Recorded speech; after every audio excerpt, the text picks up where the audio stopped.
लीजिए सुगम संगीत चैनल में मैं हरपाल वैद आप सभी संगीतकारों एवं सभी संगीत प्रेमियों का हार्दिक स्वागत वंदन अभिनंदन करता हूं। और आज एक संगीत की बहुत ही महत्वपूर्ण जानकारी आपको संगीत के बारे में देने का एक वीडियो बना रहा हूं, जो कि संगीत की ऐसी काल्पनिक चीजें होती हैं जिनको ना सीखने से हमारी संगीत की कलाएं अधूरी रहती हैं। और संगीत के ऐसे मुख्य छोटे छोटे पॉइंट होते हैं, छोटी छोटी चीजें होती हैं जिनका अनुभव होना बहुत जरूरी है संगीत के क्षेत्र में।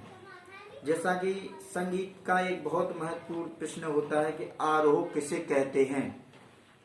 जो संगीत विद्यार्थी संगीत का कोर्स कर रहे हैं या संगीत प्रभाकर कर रहे हैं या जो कभी संगीत में एग्जाम देते हैं, उनके लिए बहुत महत्वपूर्ण ये क्वेश्चन है, आरोह किसे कहते हैं। तो आज देखिए मैं आपको बता रहा हूँ आरोह किसे कहते हैं। तो जैसा कि ये मैंने लिख लिया है अपने रफ पर, आरोह किसे कहते हैं। स्वरों के चढ़ते हुए क्रम को आरोह कहते हैं।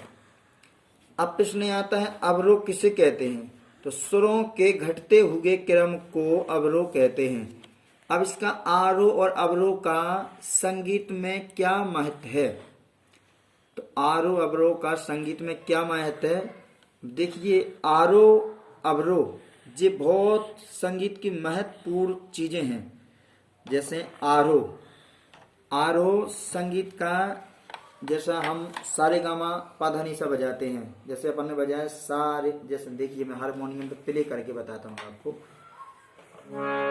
जैसे मध्य सप्तक की पहली काली से बता रहा हूँ आपको कि आरोह कैसा बजाया जाता है, इसका महत्व है क्या। देखिए मध्य सप्तक की पहली काली से बता रहा हूँ आपको, सी साहब से सारे गा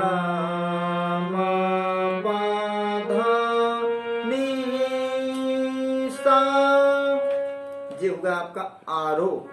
अवरोह सा नी धा पा मा गा रे सा।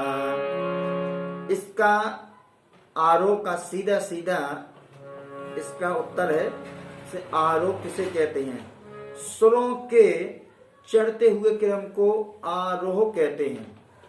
आरोह का मतलब होता है ऊपर की ओर चढ़ना। जैसे ये सीढ़ी बना रखी है, देखिए ये सीढ़ी है, तो सीढ़ी पे जैसे आप एक पांव एक के ऊपर रखते हैं और सीढ़ी को ऊपर की ओर अपन सीढ़ी के ऊपर चढ़ते हैं।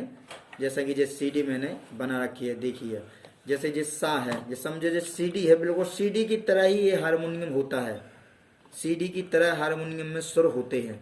जैसा पहले नंबर पे सा है, फिर रे, फिर गा, फिर मा, पा, धा, नी और जिता सप्तक का सा। तो बिल्कुल सीढ़ी की तरह के एक के बाद एक पैर हम जैसे सीढ़ी पे रखते हैं ना, एक के बाद एक पैर, फिर धीरे धीरे सीढ़ी पर ऊपर की ओर चढ़ जाते हैं।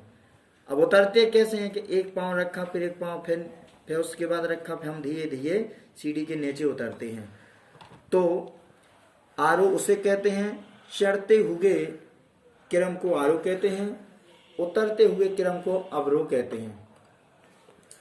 तो ये सीढ़ी है, देख लीजिए आप, और ये नंबर मैंने लिख रखा है, सा पहले पे, दूसरी सीढ़ी दूसरे पे, तीसरी सीढ़ी तीसरे पे, चौथी सीढ़ी चौथे पे, पांचवी, छठवीं और सातवीं।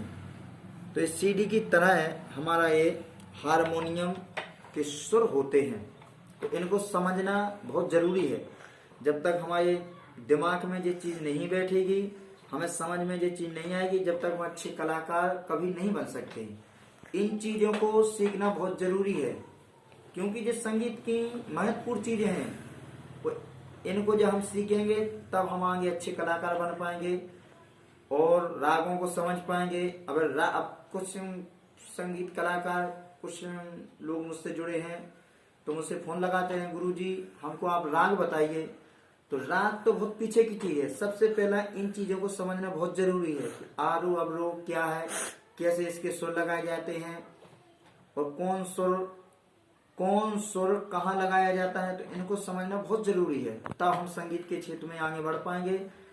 तो जैसा कि मैंने बता दी कि आरोह किसे कहते हैं, तो सुरों के चढ़ते हुए क्रम को आरोह कहते हैं। अवरोह किसे कहते हैं, तो सुरों के घटते हुए क्रम को अवरोह कहते हैं। तो जी मैं एक बार आपको फिर से पुनः हारमोनियम पर प्ले करके बताता हूँ। सा रे गा मा धा नी सा, ये आपका होगा आरोह, चढ़ते हुए क्रम को आरोह। अब देखिए सा नी धा पा मा गा रे सा, उतरते हुए क्रम को अवरोह कहते हैं। तो जी आपको समझ में आ गया होगा कि आरोह अवरोह किसे कहते हैं। तो ये बात आपको पूरी समझ अच्छी तरह से आ गई होगी। और जैसा कि मैंने पिछले वीडियो में आपको बताया था सप्तक के बारे में कि सप्तक क्या है, सप्तक कितने प्रकार का होता है, एक सप्तक में कितने सुर होते हैं, तो मैंने जैसा कि पिछले वीडियो में आपको बताया था। तो आज इतना ही, धन्यवाद।